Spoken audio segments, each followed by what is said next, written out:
internet.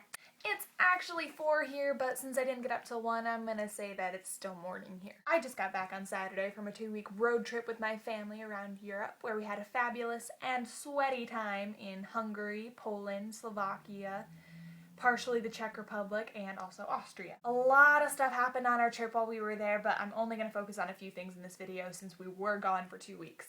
Number 1.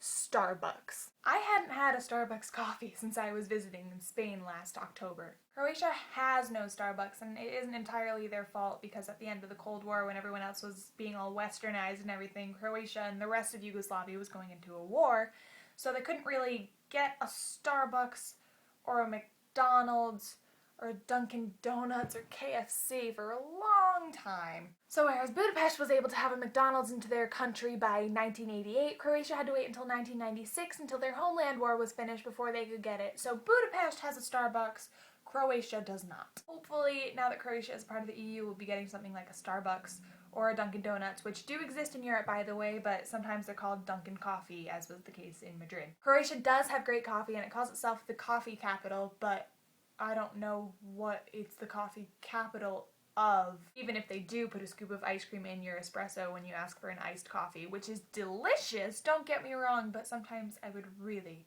really like a venti iced latte. On another note, I think I should probably start changing my name to Clara since nobody can ever get it right on a Starbucks cup.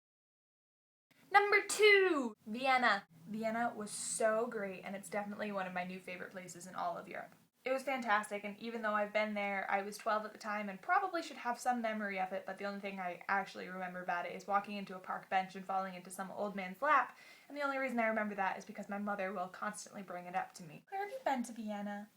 Oh, that's right, that's where you fell into that old man's lap when you walked into that park bench. Thank you, Mom, I really appreciate that that's the only memory that you have of me being in Vienna with you and Dad for an entire weekend. Vienna is so clean and pretty, and everything's old and from the Habsburgs, and it's beautiful, and I got to see Schönbrunn Palace, which is where Marie Antoinette was born and lived for her life until she was 15 and her horrible mother married her off. It's wonderful, and if you don't believe me, here's some video footage. This is Schönbrunn Palace, aka my summer home, and these are also the gardens that the Habsburgs used.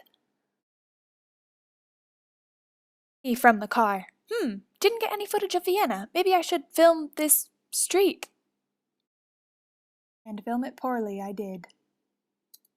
This is us kayaking in the Polish countryside. Here's some stereotypical footage of Americans going into dinner at the hotel lobby. And this is some great footage Mom got of me standing on a tank when she thought she was taking a picture. But in all honesty, I had a wonderful time meeting some great people and being in a car with my family for 2 weeks, which I know most people are like, "Are you crazy?" Yes. Thanks for watching. I'll see you later this week. Subscribe. Bye!